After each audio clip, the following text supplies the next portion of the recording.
Hello friends, I am back. Mahakal দর্শন করে মহাকাল দর্শন করা কিন্তু সত্যি কপালের ব্যাপার।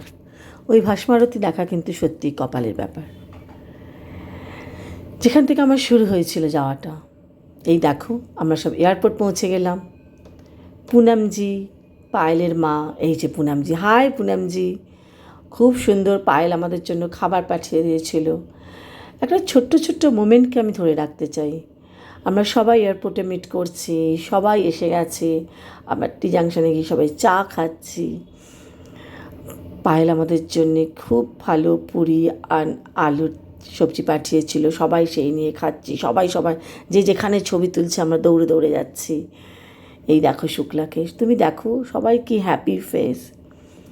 মিস্টিকের সঙ্গে কোথাও গেলে একটা অদ্ভুত পজিটিভ ভাইবস, একটা ভীষণ মজা। এবারে আমাদের সঙ্গে যাচ্ছে মধুচন্দ্রাদি, আমার কলেজের দিদি, আর আমার আরও একজন বন্ধু। সবাই আমরা ফ্লাইটে উঠে গেছি, সিকিউরিটি চেকিং, খাওয়া দাওয়া সব কিছু করে। দেখো সবাই যে যার জায়গা নিয়ে বসে পড়েছে। এই যে অভিষেক, সুধীরকে বলছি একটু তাকাও, এই যে সুধীর তাকিয়েছে। এরা ছাড়া এইভাবে মহাকাল দর্শন সম্ভব ছিল না।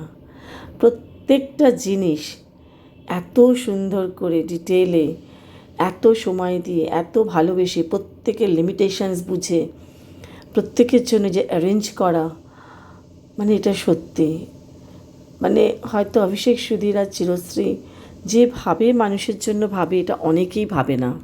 আর আমার তো দর্শন হলো শুধু ওদের জন্যেই। আমি যে ভাবতে পেরেছি, বাবার সঙ্গে প্ল্যান ছিল এমপি যাওয়া, উজ্জয়ন যাওয়া, কিন্তু হঠাৎ বাবা চলে গেল। তারপর তো সব কিছুই জীবনটা কেমন বদলে গেছে।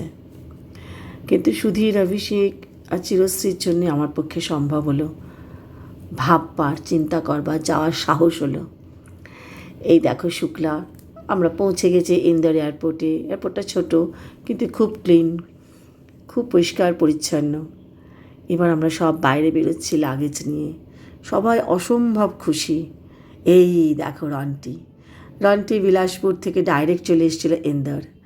ও এসে গেছে অনেক আগে, এসে পুরো মোটামুটি ইন্দোরটাও ঘুরেও নিয়েছে, কোথায় কী ভালো খাওয়া পাওয়া যায় সব জেনে টেনে নিয়েছে।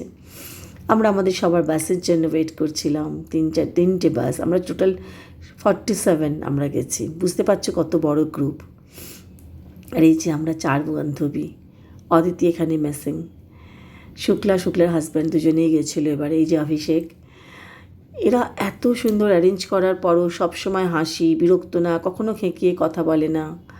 তারপর আমরা একটা রাস্তায় ধাবাতে গেলাম, ভীষণ সুন্দর একটা ধাবা কাম রেস্টুরেন্ট। এখানে ছিল আমাদের সব খাবার ব্যবস্থা। এই দেখো ঝুমা, তার পরিবার এবং তার বন্ধুরা, ওরও দুটো বন্ধুর ফ্যামিলি গেছিলো। এই যে ঝুমার মেয়ে, মানে ভীষণ সুন্দর ছিল এখানকার খাবার। এই যে রাখি, অমিতাভ